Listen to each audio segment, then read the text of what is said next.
Fifth graders, I'm Mrs. Shea and I'm going to be doing your trombone lessons this semester. Let's start with talking about the case and the instrument. You will notice on your case there should be a label that tells what brand of your trombone it is. They're all going to be different probably because we don't all have the same kind of trombones, but you will notice on my case that I have this little symbol here. My trombone is a con. That is the top of your case. That is the part of the case that should always be facing up when you go to open your case, because otherwise your pieces are going to fall out if it's upside down. And we don't want that, because the more we can keep the instrument out of the repair shop, the better. Speaking of, when you go to get your trombone out, I always suggest doing it from the floor. Because if it is on your lap, especially when we're back in person, if somebody would be to walk by and bump your case while you're trying to get your trombone out, pieces are gonna fly everywhere, things are gonna get damaged, and it's gonna be in the shop. So I always suggest putting it together from the floor. If you are practicing in your room and you wanna put your case on your bed, just make sure it's in the middle and it's not gonna get bumped off. So I'm gonna go ahead and open up my case. And I know you can't see my case, but you will notice you have three different parts in your case. That is my cat, Nick, and you will notice in a lot of my videos that I'm gonna make this semester, there's gonna be some animal noise because they are quite talkative when I get instruments out. Okay. So let's talk about the parts in your case.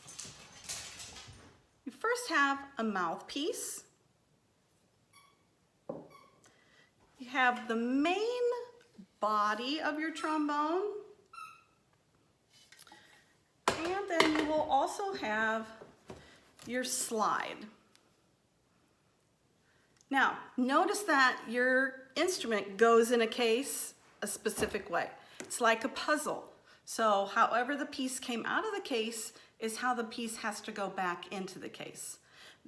The main body of the trombone, that's a pretty easy one because it has the bell. You just want to make sure when you're putting your slide back in that you put it in correctly.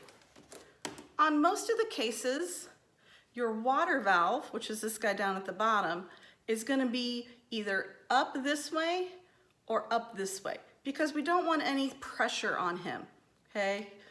If he would get moved out of place, then that's going to affect your playing. So just watch very carefully how your instrument is in its case. On the slide, you will also notice that there is a lock. Mine looks like this, and it moves. And when it is unlocked, I can move the slide up and down. When it is locked, obviously, it doesn't move. When you put it away, always want to make sure that it is locked. Okay, now we've talked about the parts. You might have gotten a care kit, or inside your case there might be a little compartment that holds some care items for your trombone. I'm not sure if when you got your instrument from Kidder Music, if they did what we called oiled the slide. The slide has to be greased or oiled to make it move smoothly in order to get your trombone slide to work good. You'll either have a little jar of cream or you'll have something called slide oil. I don't have a jar of cream here right now. I just have the slide oil, and it's very simple. You just pull your slide out just a very little bit. I'm going to put a drop or two on this part of the slide, a drop or two on this part of the slide, and then I'm just going to move it up and down, okay? Your slide does come apart if you pull too far. We don't want to do that okay? There's no reason to ever take your slide apart. So just move it enough to where you can get the oil distributed without the slide coming apart. If you don't have the slide oil and you have the cream, it's kind of the same thing. I would rub some cream around on the slide part, the two slide parts, and then move to distribute the cream.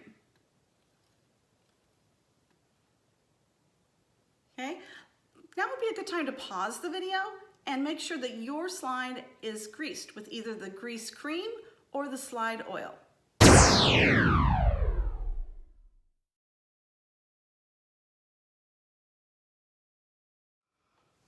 Okay, let's talk about embouchure and slide place or mouthpiece placement and all that good stuff. Your mouthpiece. When we go to put that up to our face, up to our mouth, you want to make sure it's in the center of your mouth and that it is equally distributed on your top lip and your lower lip.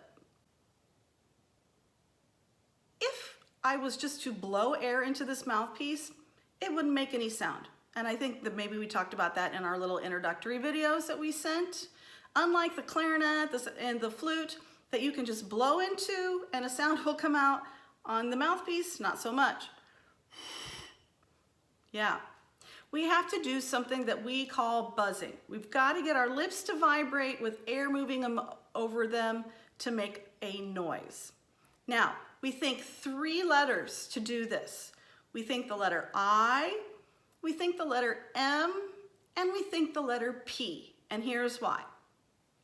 When I say I'm opening up the back of my throat, I'm opening up my air passage, so my air comes out very easily, and a lot of air comes out, because it does take a lot of air to play a wind instrument. When you're practicing, you always want to make sure you're either standing up or that you're sitting up nice and tall in a chair, because your diaphragm, which is down here, helps with that air production, and we want to make sure that we have a nice open path to come out. Okay, my head is forward, it's not down, it's not up, just forward, and my upper body is nice and tall. So that's why we say I. We get our body set for air. When we say M puts our lips into position that we need to buzz. My lips are together in a normal relaxed, like if I was just sitting here, really, M. My corners are back a little bit, and you'll notice I have dimples so you can see them because my face is tight to my cheeks, my cheeks are tight to my teeth, and I have a little bit of a smile. P makes that P sound. And when air goes over your lips, set at an M, saying P, you're gonna get a little bit of vibration. So that when we have the mouthpiece up, then it's gonna make that buzzing sound. Like I said before, my cheeks are tight to my teeth. Never ever do we put air in our cheeks. Incorrect. Your cheeks are always tight to your face. Sometimes I can even feel them like I might almost bite the inside of my cheek. They are that tight to your teeth. Keep the cheeks in, no air. No, I call them chipmunk cheeks. We don't want any chipmunk cheeks. So I place the mouthpiece in the center of my face, equally over the lips. I think I to open my throat, M to set my lips, and when I do that P sound, you'll get a buzz. Did you hear that buzz? Yeah, when your air is going across your lips and that P, that's what you're gonna get. It's that buzzing sound. Now, it can be at different kinds of pitches. Yours may not sound like mine. Yours might sound different. We control the pitch with how much our mouth is relaxed, how fast our air is going, is our airstream small or little. We're gonna get into all that later. Just for right now, I want you to be able to just buzz a sound and be able to buzz it for a few seconds. And I kind of go till I'm out of air. Now would be a good time to pause your video and practice buzzing on your mouthpiece. Remember, we're thinking I, M, and then the P sound.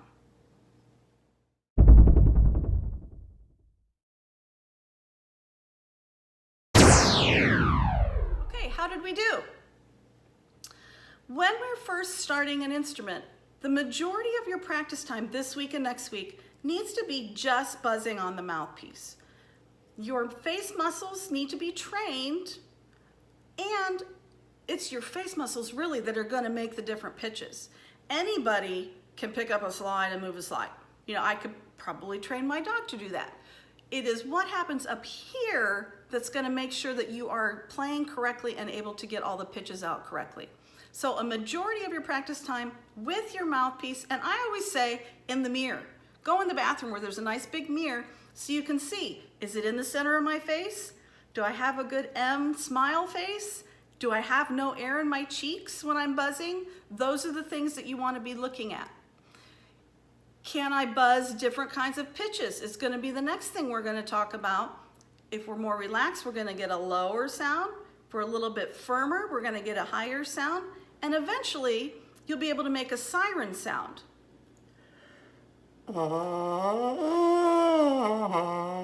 Going from low to high to low. Not now. That's in the future, once we get really comfortable with our buzzing. We want to make sure the majority of our practice time this week is just on the mouthpiece. Yeah, it's going to annoy your parents because it's kind of an annoying sound, not in the trombone. And as you can tell, my animals aren't a fan of it either. But it's super important. Once we get these mouth muscles trained, then everything's going to be so much easier. Okay, let's talk assembly. We have our two pieces of the trombone. Remember, we have our slide and we have our main body. I usually put one in each hand. Doesn't matter which hand you put in which. You'll notice on the slide, one of the ends is ridged, it's grooved. I don't know how well you can see that on the video. And on the body, there's the receptacle part. Those are the two parts that fit together. Okay? They slide together. Once they're together, you can join them by twisting. You don't need to twist it too tight, especially to start with, because we got to talk about the angle. Your trombone, when you play, goes over your shoulder, over my left shoulder if you can't see. And you'll notice that these bars, these braces, are up and down. So the angle that we have our trombone in, I'm going to tighten mine now that I've got it at the right angle so it doesn't spin anymore.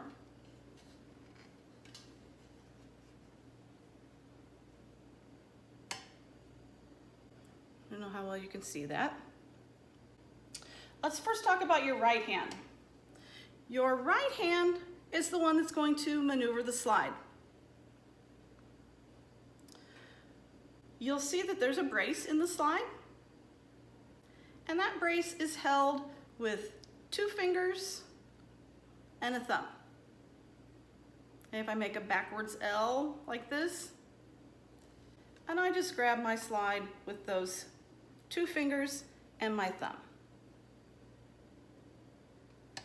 Okay, your other 2 fingers, I normally tuck mine into my hand. Okay, because they don't do anything. Your slide is maneuvered with these fingers. So I basically just pinch my slide, and that's what's going to move it.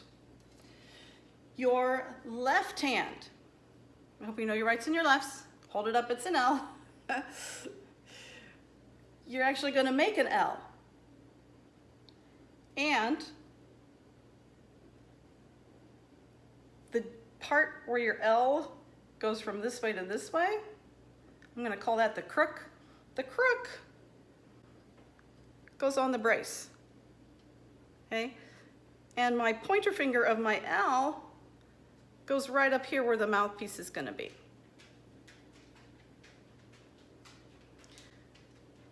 Your next two fingers go around the brace that's right here. So you'll notice we have two fingers here, two fingers here. And my pinky, I tuck him in. He doesn't really do anything. Okay, I'm gonna go ahead and put my mouthpiece in so you can see what it looks like all together. When I put my mouthpiece in, I put him in, I just give him a little twist so he doesn't come out, okay? And he won't go anywhere. Now, I don't know if you've ever seen anybody with their trombone. Sometimes people think it's fun and silly to try to make a noise by going like this. That jams your mouthpiece in, and I'm hoping I can get mine out. Yeah.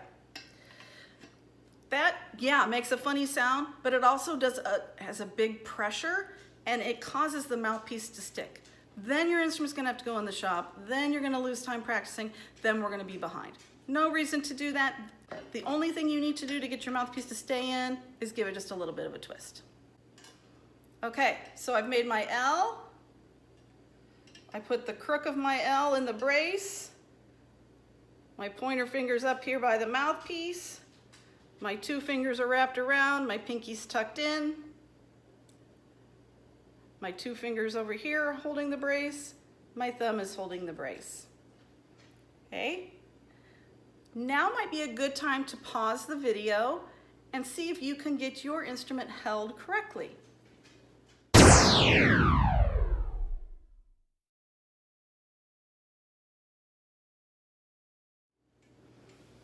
Okay, now that we're pretty good at holding our instrument, let's talk about making a sound. Now, I want to make sure, keep your slide locked. We don't want our slide to move quite yet. Okay? I'm going to put the trombone up to my face. That's Molly talking. I'm going to face this way so you can see this side. You'll notice I have my slide I'm holding. I've got the other side on my shoulder. And the trombone's straight out from my face. You should be looking right into your bell. We don't want it to be down, we don't want it to be up, we want it to be straight out, parallel, if you've learned parallel, okay? Because we need a good seal on our mouthpiece to get a good buzz. Okay, let's talk sound production on your trombone. When you first put your trombone all together and try to buzz on it, you're gonna probably get one of two pitches. You might get a lower pitch, you might get a higher pitch. I'm gonna demonstrate those. Here's the lower pitch that may come out.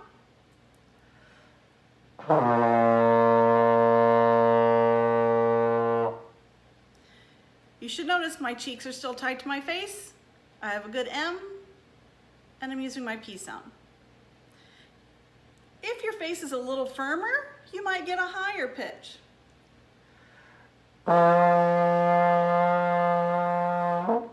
Both are correct. It just depends on where your face muscles are right now in your beginning stages. Either of them is fine for now. So, I want you to practice just getting this one pitch out, whichever comes out for you.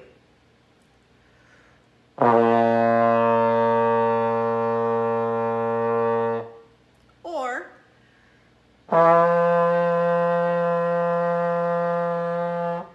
and see how long you can make that pitch go. Work for anywhere from 4 to 6 seconds to see if you can hold out that pitch and hold it steady. The majority of your practice this week really needs to be just the mouthpiece. Yes, it's going to annoy your parents and your family, but training your muscles to play the trombone takes daily practice. It's more important for you to play on just your mouthpiece 10 to 15 minutes a day rather than to try to practice for 60 minutes one day. Your muscles need that daily practice. Only 10 or so, 15 minutes a day, and you're gonna get well on your way to getting your mouth muscles trained. After you get a good 10 to 15 minutes on your mouthpiece, if you want to put that in your trombone and just buzz those long sounds without moving your slide, that would be good too. But the majority of your time, we want spent on the mouthpiece. Good luck, and I look forward to seeing your videos this week.